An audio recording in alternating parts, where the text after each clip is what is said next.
we, we're constantly talking about equality, equality. But is there such a thing? What about equity? And maybe that's what we should start looking at, because there's always going to be one with their foot on the other. There's always going to be someone at the top that wants to be at the top.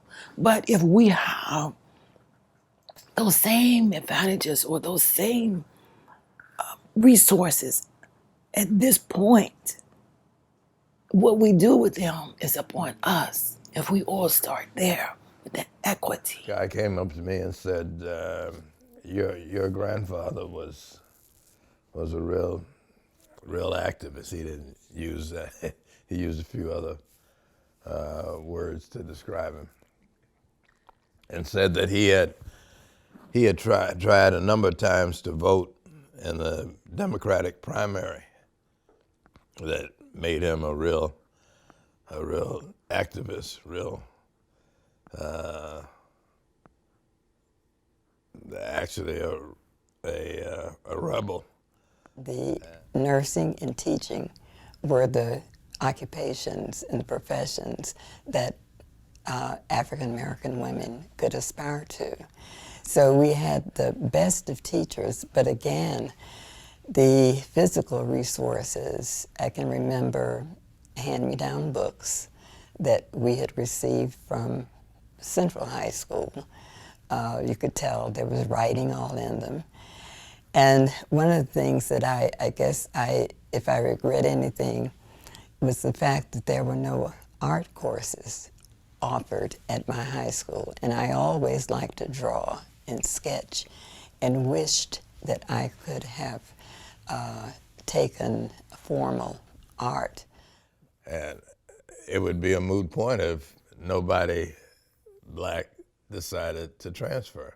We went down, had this meeting. He described all the things that you couldn't do as a transfer student. You couldn't participate in extracurricular activity. I was in the band and a series of other things, and none of that would be possible.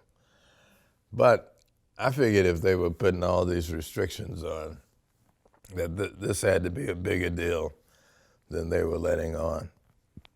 And it made me think that this was the right thing to try and do. Of the lost class, this is a class the year after Ernest graduated that were victims of the closed schools. The governor closed every high school in Little Rock because he was determined that no other black person would graduate from Central. And my brother Scott was in the 10th grade.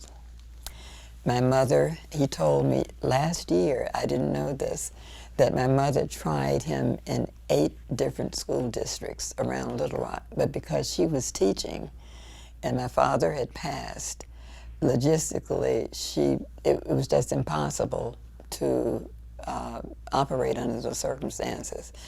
So in October of that year, she sent him to Oakland, California, to live with 2 aunts whom he had never met.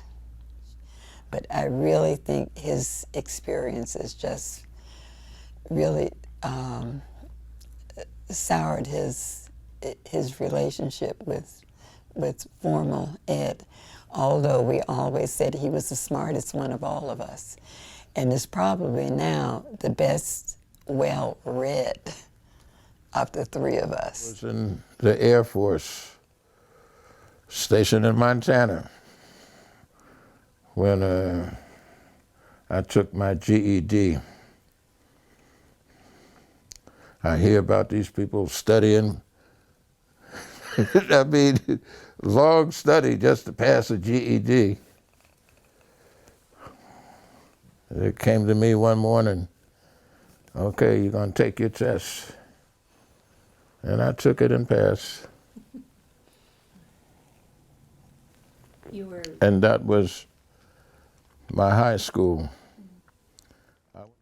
Dr. King and nonviolence was not the mode that he particularly wanted to go down. He, in fact, used to tell me that we have to fight back, be willing to. I said, I don't think so, because there are 2,000 students in that school and the 9 of us, we can't fight our way through it. My brother and I have grown closer over the years, but I always wanted to, since he was at home with me, to make sure that I was maintaining his support and that he was willing to be there for me, and he was. He was always very helpful. I think I may have mentioned too that Scott was one of the first people in the program that Ernest was director of in New York that placed minority men and women trained them rather to join labor unions and to do construction work. And Scott became the first black member of the Sheet Metal Workers Union 28 in New York. And to this day, he is still involved in litigation for equity and equality. I just feel that that experience in 57 and 58 was something that had long-term effects and not really positive effects. It's like the world was kind of exploding a little bit. Brother started the recruitment and training program, which is how I got into 28 in the first place. But there were a lot of things happening, and a lot of things were happening at the same time. And I had seen all of this that was happening. I guess I said to myself, I'm not going to go this academic route. I want to see what else is going on in this world, because there's too much going on out here. I've been involved in a fight for reparations for people of color, especially black people in Local 28, for years. Because when I came into Local 28, we had a president, Mel Farrell, and he said it publicly, let it be known, ain't no niggas coming in Local 28. Somebody's got to step forward on it. And I figured, I saw what Jackie Robinson did in baseball and a few other things beginning to break through. I said, why not me? Conveniences of Jim Crow's life were such that one night the black school played, the next night the white school played. Because again, getting back to what they could afford, they couldn't afford 2 football stadiums. So we all had to use the one at Central. And I always remember marching up and down the field during halftime or whatever we were doing, and thinking the Central High School is 3 times the size of the school that I go to. I mean, what the hell could they be doing in there?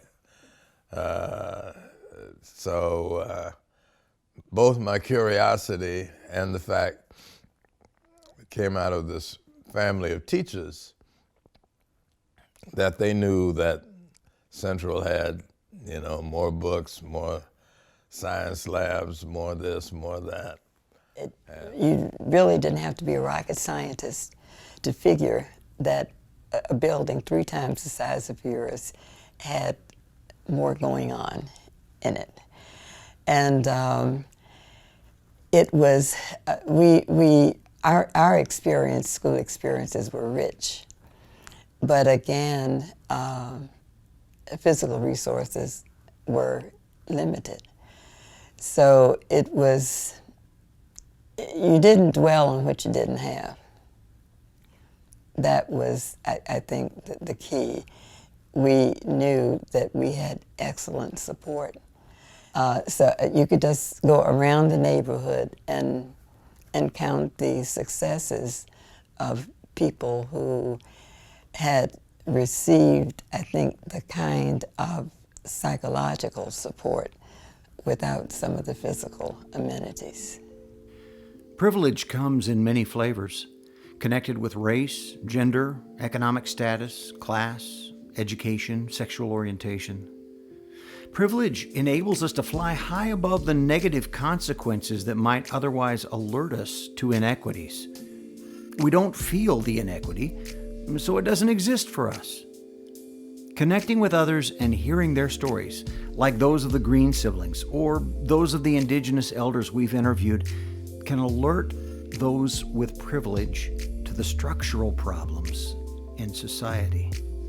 But if we aren't around those others to hear their stories, or if we choose not to listen, then we stall out in our own growth toward equity and integration. We become part of the problem, not the solution. Privilege allows us to say, well, we have a law now. Everyone gets the same thing, problem solved. Generations of families have suffered inequality and inequity. It's a generational deficit. Just because a law changes doesn't mean that it will change my family's deficit. I'm starting in a different place, a deeper hole farther from the starting line. The problem with privilege is that just because we changed the laws, that's only the beginning of the work, not the end. As Ernest shared, the changing of the law didn't guarantee Black students would want to be a part of it. Scott's experience led him to question nonviolence and Dr. King's way. He felt it was important to fight. Ernest didn't see fighting as an option, but he did see it as important to stand up for things that were important to him. Ernest's question, "Why not me?" is a theme that all three siblings embraced in different ways. They took the role of change agents seriously, though each took it on in a different way that fit their own personal experience. We learned from listening to the Greens that in any relationship, individual, family, community, humanity, dominant and non-dominant positions play a big role. As we take action, our actions impact others around us as well as ourselves.